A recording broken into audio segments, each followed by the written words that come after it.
જય માતાજી. આજે આપણે બનાવવાના છે છોલે ભટુરે.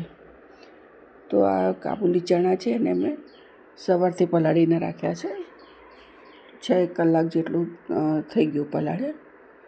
તો હવે એને ધોઈ સાફ કરી અને બીજા પાણી લઈને કુકરમાં મૂકી દઈએ. ધોઈને જ પલાળ્યા હતા.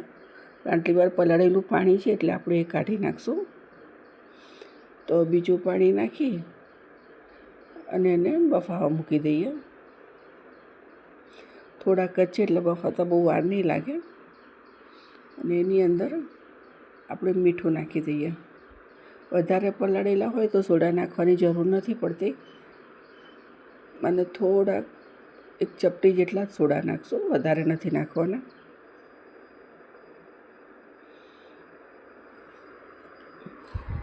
વધારે જો ચણા હોય તો થોડું તેલ નાખવું પડે,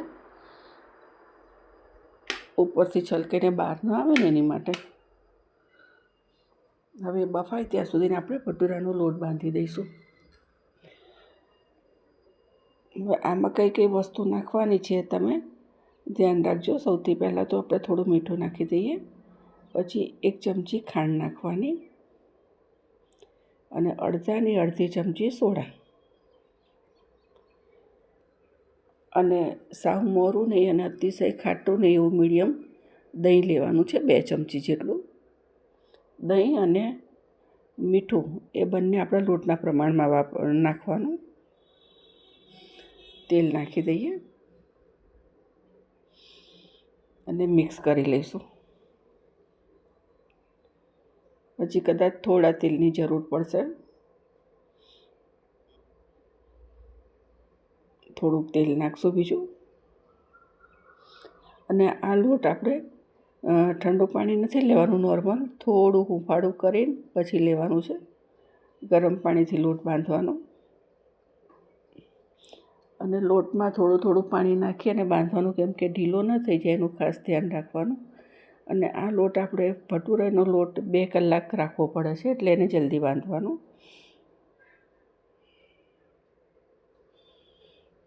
અતિશય ગરમી હોય તો 1.5 કલાક રાખો તો ચાલે, નહીં તો 2 કલાકનો રેસ્ટ તો એને આપવું જ પડે છે.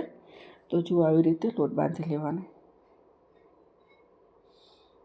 બહુ ઢીલો પણ નહીં, બહુ કઠણ પણ નહીં, એ રીતે. થોડું તેલ નાખી અને એને મસળી લઈશું. હવે એને ઢાંકી અને ગરમ જગ્યા ઉપર 1.5 થી 2 કલાક માટે આપણે મૂકી દઈશું. જો આ રીતનો લોટ રાખવાનો છે, બિલકુલ ઢીલો ના થવો જોઈએ. ઢાંકી દઈએ અને એને ગરમ જગ્યા ઉપર 2 કલાક માટે રાખી દઈશું. હવે આપણે ગ્રેવી કરી લઈએ. લસણવાળું મરચું નાખવાનું છે, એટલે મેં લસણ નથી લીધું, પણ લીલું મરચું અને ટમેટું અને ડુંગળી. ચણા પણ થોડાક છે, એટલે મેં બધું થોડુંક જ લીધું છે, એક વસ્તુ. હવે આમાં લીલા મરચાં, બાદિયા પાવડર, લવિંગ, મરી અને લીમડાના પાન લીધા છે, અને લીંબુ છેલ્લે નાખશું. અને ગ્રેવી છે.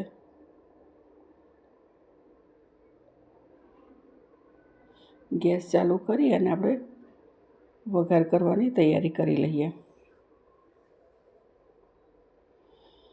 તેલ મૂકી દઈશું.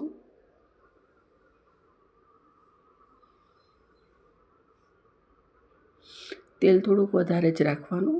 જરૂર પડે તો આપણે પાછળથી થઈ ગયા પછી એકદમ ગરમ તેલ કરીને નાખવું હોય તો નાખી શકીએ. અને 2 મરચાં તળી લઈશું. બહુ વધારે નથી શેકવાના, થોડા સફેદ થાય એટલે લઈ લેવાના.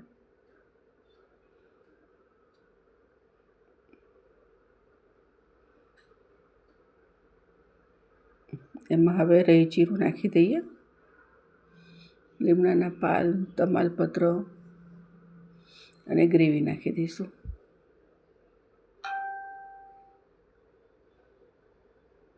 સરસ સતળાવા દઈશું ને ધીમા તાપે.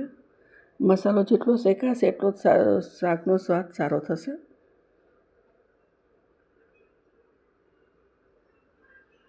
હવે લસણવાળું મરચું હું તૈયાર કરેલું જ રાખું છું. કકડાયેલું મરચું આપણે એ નાખી દઈશું.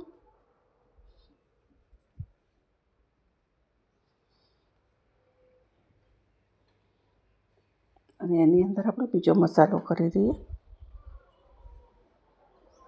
ધાણા જીરું, હળદર બધું નાખી દઈશું.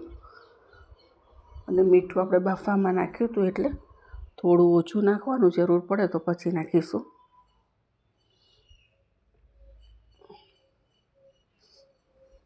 સતળાવા દઈશું ધીમા તાપથી.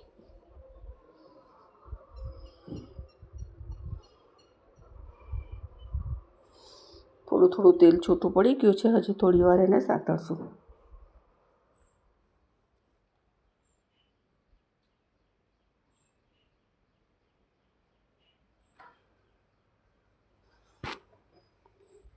એકદમ ધીમા તાપે સાતળશું.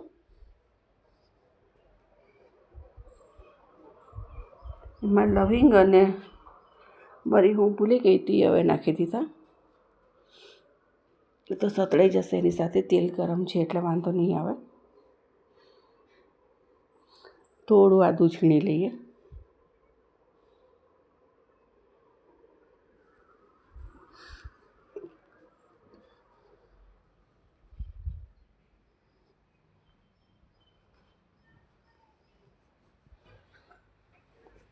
આદું આમાં ખાસ નાખવું એ બહુ જરૂરી છે. આદુથી ટેસ્ટ મસ્ત આવે છે.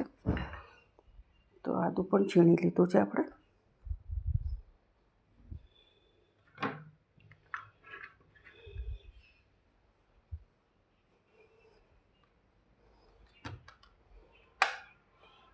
હવે ચણા નાખી દઈશું બાફેલા.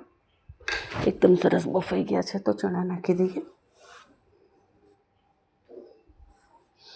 અને જરૂર પૂરતું પાણી નાખીશું આમાં.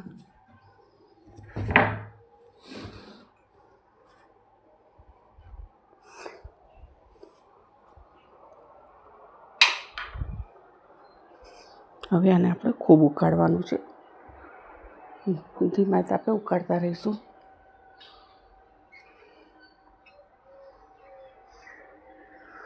જુઓ સરસ ઉકળી ગયું છે.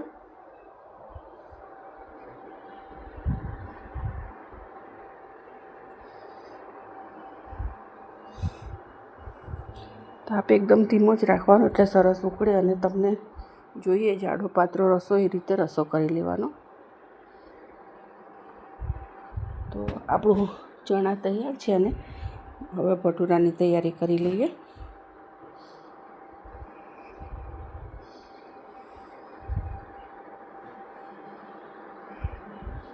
ભટુરાનો લોટ આપણે મસળી લઈશું.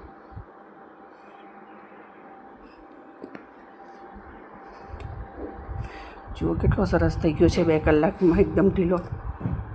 બસ આવો લોટ રાખવાનો છે ભટુરા માટે. મસળી લઈએ.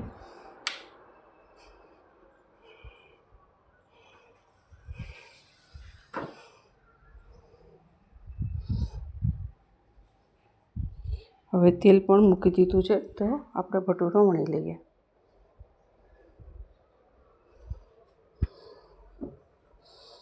મારી જગ્યા થોડી નાની છે અને રસોડાનું કામકાજ ચાલુ છે એટલે હું બધું પ્રોપર નથી બતાવી શકતી. જો હવે આપણે આને તળી લઈશું.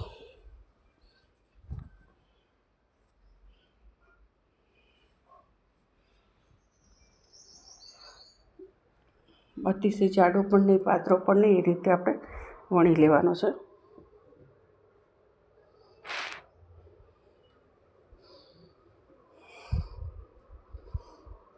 તેલ ગરમ થઈ ગયું છે તો આને તળી લઈએ.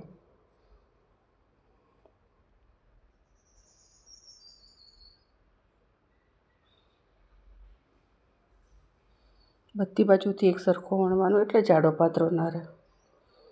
અને અતિશય પાતળા નથી કરવાના, થોડાક જાડા રાખવાના છે. સરસ તેલ ગરમ થઈ ગયું છે તો આને તળી લઈશું.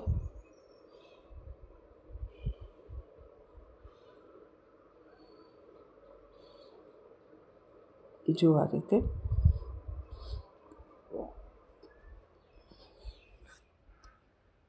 થોડું પ્રેસ કરવાનું એટલે સરસ ફૂલી જાય. રીતે આપણે બીજો પણ કરી લઈશું.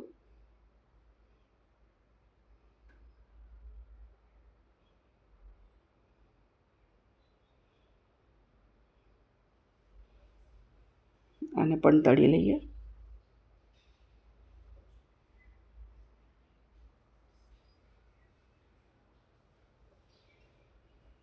એકદમ આરામથી મૂકવાનું, તેલના છાંટા ના ઉડે એનું ધ્યાન રાખવાનું. તમારે જેટલો મોટો કરવો હોય એટલો તમે કરી શકો.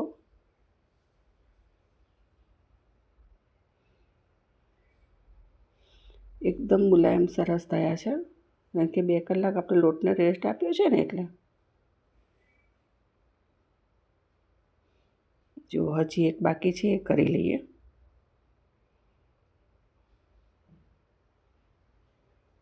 મારો વિડીયો સારો લાગ્યો હોય તો લાઈક શેર કરજો, કમેન્ટ કરજો. નવા હોય તો સબસ્ક્રાઈબ કરજો. તો હવે આપણે મળીશું બીજા વિડીયોમાં.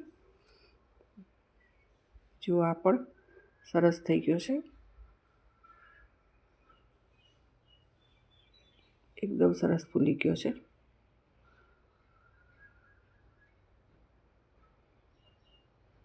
તો તૈયાર છે આપણા છોલે અને ભટુરે. મળીએ બીજા વિડીયોમાં. જય માતાજી.